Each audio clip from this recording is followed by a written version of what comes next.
अस्सलाम वालेकुम। आज की मेरी कहानी सरबड़े सरदारों की। साहिब हमारे गांव का खूबसूरत लड़का और सरदार का बेटा था। एक दिन स्कूल जाने के लिए घर से निकला तो रास्ते में एक लड़की गुलमहक नजर आई जो अपनी भेड़ें चरा रही थी। इसको वो बहुत अच्छी लगी। इस ध्यान में इसके कदम सुस्त हो गए। वो ताखीर से स्कूल पहुंच सका। फिर अगले दिन भी यही हुआ। आज गुलमहक ने खुद ही कलाम किया, तुम रोज़ इधर से क्यों जाते हो? क्या तुम्हें खबर नहीं कि इधर स्कूल है और मैं स्कूल जाता हूँ? वो कहने लगी, मुझे शक है कि मेरी एक भेड़ गुम हो गई है। मेहरबानी करके इसको तलाश कर दो। हालांकि कोई जानवर भी गुम नहीं हुआ था।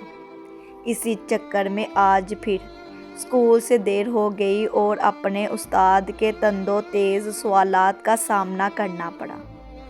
अब ये रोज़ का मामूल हो गया कि जब साहिब स्कूल जाने के लिए इधर से गुज़रता, महक जाड़ के कांटे की तरह इससे उलझ जाती और स्कूल से देर कर देती। एक दिन उस्ताद ने इसके बाप से शिकायत कर दी कि क्या वजह है जो आपका साहिबजादा रोज़ाना स्कूल देर से आता है।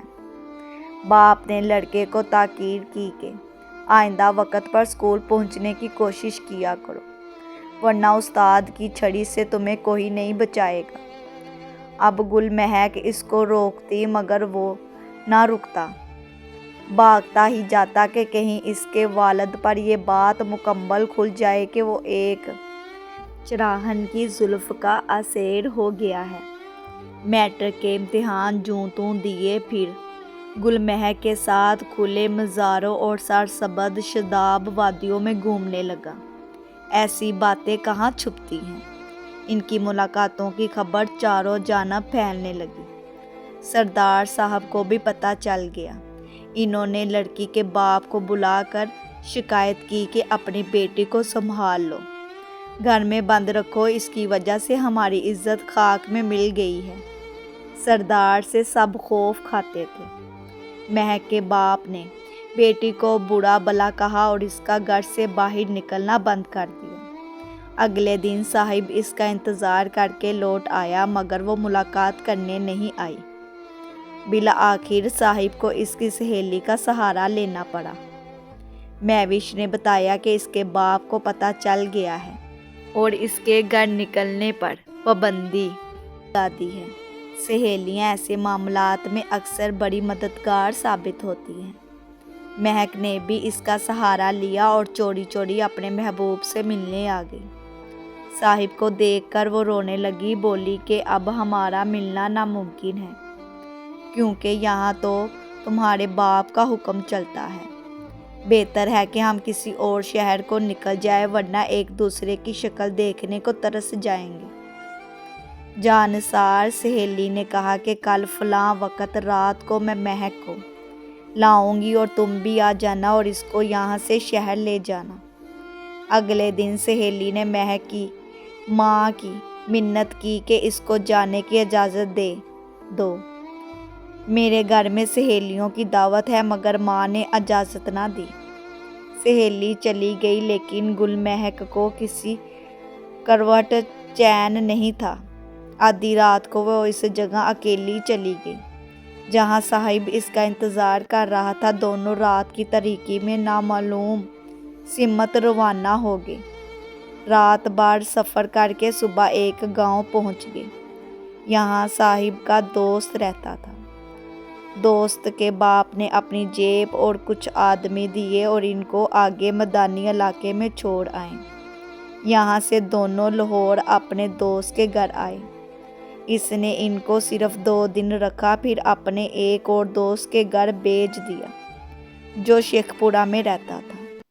इधर सरदार साहब ने इनकी तलाश शुरू कर दी, साथ ही बेटे की फ़ोटो भी अखबार में शाया कर दी कि जो कोई इसके बारे में बताएगा 50,000 रुपये का इनाम पाएगा। अखबार वहाँ भी आया जहाँ दोनों छुपे हुए थे। साहिब डर गया कि अब इसका दोस्त इसको पुलिस के हवाले कर देगा। मगर उसने ऐसा ना किया बल्कि कहा कि बेहतर है तुम लोग अपना कोई और ठिकाना तलाश कर लो। इसने सियालकोट जाने का इरादा किया, वहाँ इसका मामू रहता था। अब वही इसको पनाह दे सकता था। यूं ही वो मोटरसाइकिल पर सवार होकर निकला, एक आदमी ने इसको पहचान लिया क्योंकि इसके हाथ में अखबार था जिसमें इसकी तस्वीर छुपी थी। वो आदमी इसका पीछा करने लगा, ताहम साहिब इसके हाथ ना आया। दूसरे दिन वो फिर मजबूर होकर मामू के घर जाने को निकला। अभी सड़क पर आया ही था कि एक पुलिस वाले ने इसका पीछा शुरू कर दिया। वो दुकान पर ठहर गया। अचानक वहाँ पुलिस की गाड़ी आ गई। साहब की नज़र इस पर पड़ी तो वो तेज़ी से मोटरसाइकिल को सड़क पर भगाने लगा। पुलिस की गाड़ी इसके पीछे थी। साहिब ने घबरा कर मोटरसाइकिल और भी तेज़ कर दी और आगे से आते हुए ट्रक से जा टकराया। वो ट्रक में उड़कर जा लगा और बेहोश हो गया। लोग जमा हो गए। ताकब में आने वाली गाड़ी भी ठहर गई। ट्रक भी आगे जाकर रुक गया। इसको अस्पताल ले गए मगर वो ख़त्म हो चुका था। यूं एक नौजवान मोहब्बत के अंधेरे जज्बे पर इन्हिसार हो गया। जब काफ़ी देर तक वो नहीं लौटा तो दोस्त को तशवीश हुई। इधर गुलमहक भी घबरा गई। दोस्त बाहर निकला और इधर उधर पूछगीछ की तो लोगों ने बताया कि एक नौजवान का एक्सीडेंट हुआ है जिसको पुलिस ले गई है, मोटरसाइकिल भी साथ ले गए हैं। ये सुनकर वो डर गया। अब यकीनन लड़की को छुपाने के इल्ज़ाम में वो पकड़ा जाएगा। इसने महक को इसके गांव जाने वाली बस में बिठा दिया। अब गुलमहक के पास इसके सिवा कोई चारा ना रहा था क्योंकि वो अकेली थी। वो अजनबियों से बड़ी दुनिया में दर दर की ठोकरें खाती फिरे या अपने माँ बाप के पास लौट जाए। वो समझदार थी। सोचा मरना तो है, क्यों ना अपने ही घर जाकर मरूं। गैरों के हाथों खिलौना बनने और जलील होने से तो बेहतर है बाप भाई के हाथों इज्जत की मौत मर जाऊं। बस अभी तक लारी अड्डे पर रुकी हुई थी क्योंकि काफ़ी सीटें खाली पड़ी थी। गुलमहक अफसुदा और उदास बैठी थी। रात से इसने कुछ ना खाया था। भूख प्यास से इसका ब्लड प्रेशर लो होता जा रहा था। वो बेहद नकाहत महसूस करने लगी। उसे लगा जैसे वो सीट पर बैठे बैठे बेहोश हो जाएगी। तभी किसी ने हौले से पुकारा, क्या बात है बीबी, तुम्हारी तबीयत तो ठीक है? दरअसल दो अफराद बकौर इसकी हरकत पर नज़र रखे हुए थे। वो जल्द ही समझ गए कि ये बेआसरा है और किसी परेशानी के तहत तन्हाई सफ़र कर रही है।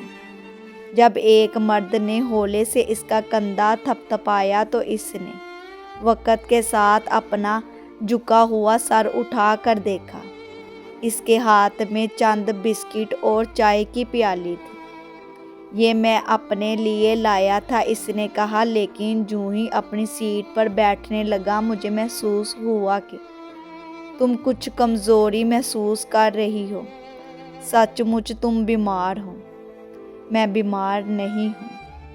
मर्द ने आसरा करके चाय की प्याली और बिस्किट का पैकेट इसके हाथ में थमा दिया तो वो इनकार ना कर सकी और कप इससे ले लिया। बेशक इंसान कितना दुखी और गमगीन क्यों ना हो, भूख प्यास की हकीकत अपनी जगह है। एक नीम गरम प्याली और चंद बिस्किट। इस वक़्त इसे आब याद लगी और इस तन मुर्दा में जैसे जान आ गई। अब चक्कर थम गए। महक को खुला खुला सांस आने लगा।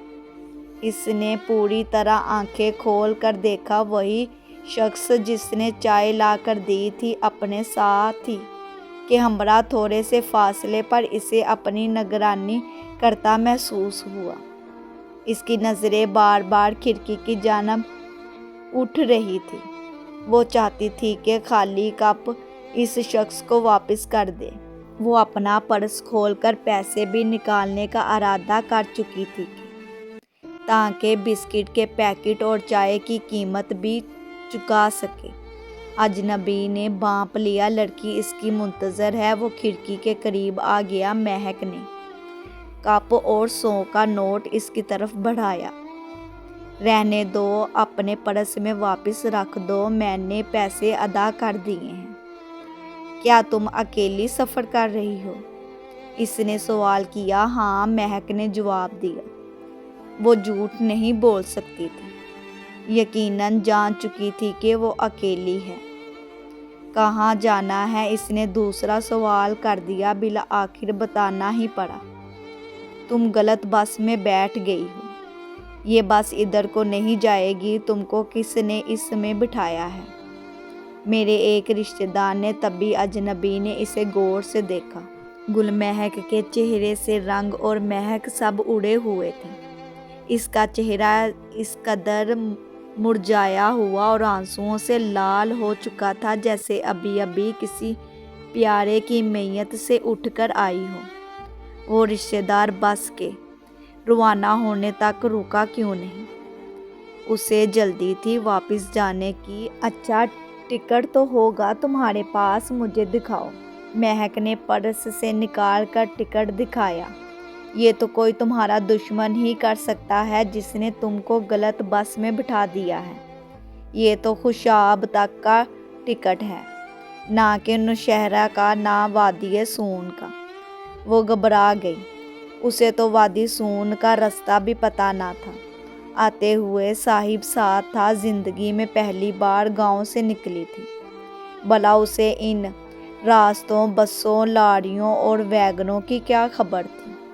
अभी वो सोचों में गुम थी कि मुसाफिर एक के बाद एक सवार होने लगे। तभी वो उतर गई क्योंकि अब बस चलने वाली थी। वो अजनबी उसे औरतों के लिए मखसूस इंतज़ार गाह में ले गया और बोला, यहाँ बैठ जाओ, नाश्ता वगैरह कर लो। अभी वादी सून की तरफ जाने वाली बस के आने में काफ़ी टाइम है। महक ने नाश्ते से इनकार कर दिया। आंखों में तो साहिब के एक्सीडेंट का मंजर जमा हुआ था। दिल में इसकी जुदाई का दर्द लहरें ले रहा था। कहाँ का नाश्ता खाना, बस चाय काफ़ी हो गई। उसे इंतज़ार गाह में छोड़कर अजनबी और इसका साथी मालूमात की खातिर टिकट काउंटर पर चले गए। 15 मिनट बाद वो लौटे और महक को बताया कि खुशाब जाने वाली बस तो सुबह चली गई थी और अब वो बस कल सुबह आएगी। ये सुनकर महक परेशान हो गई। तुम रात कहाँ रहोगी? जहाँ कहती हो हम तुमको पहुँचा देते हैं। कल सुबह 7 बजे से काबिल इधर आ जाना। वादी सून वाली सवारी तुमको मिल जाएगी। वो कंग बैठी थी। और लगता है रात रहने को तुम्हारा कोई ठिकाना नहीं है। अगर मुझ पर भरोसा करो तो मेरे साथ मेरे घर चल सकती हो। घर में मेरी बीवी बच्चे हैं। रात इनके पास रह जाना। सुबह तुमको तुम्हारे इलाके को जाने वाली बस में सवार कर देंगे। मैं यहाँ इंतज़ार गाह में बैठकर रात गुजार लूँगी। तुम्हारी मर्ज़ी है। मुसाफिर तो आधी रात तक चले जाएंगे। ये जगह तुम्हारे लिए महफूज नहीं है। पुलिस भी रात को चेकिंग करती है। मगर वो इन अजनबियों के साथ किसी तोड़ जाने पर राज़ी ना थी।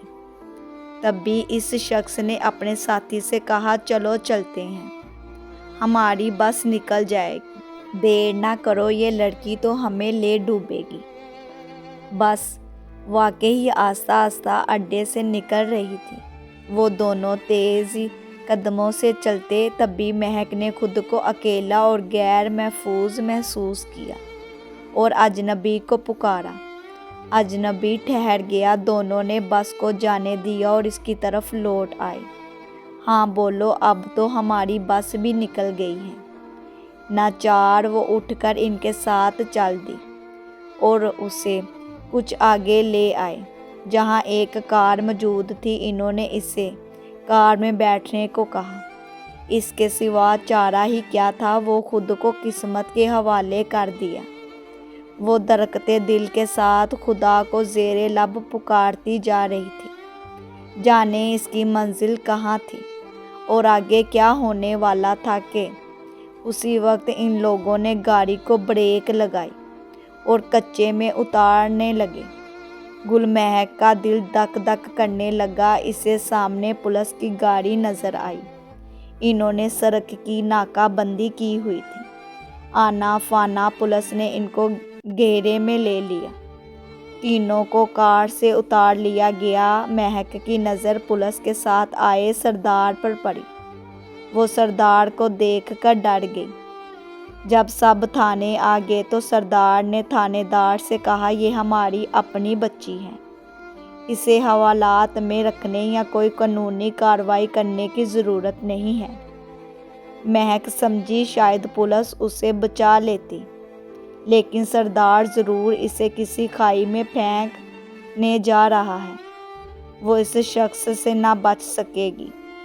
وہ رو رہی تھی کیونکہ سردار کو بیٹے کے حادثے کا زخم لگ چکا تھا، لیکن وہ اس درد کو سینے میں دبائے مہک کی تلاش میں نکلا تھا کہ اس کے گاؤں کی بچی کہیں غلط ہاتھوں میں نہ چلی جائے، اس کے گاؤں کی عزت، آبرو، آفت و عصمت کی مہک سے محروم نہ ہو جائے۔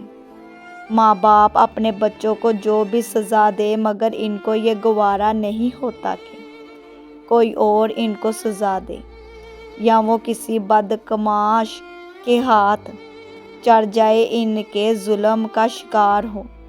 سردار نے اپنا بیٹا کھو دینے کے باوجود اپنے گاؤں کی بیٹی کو اغوا ہونے سے بچا لیا تھا۔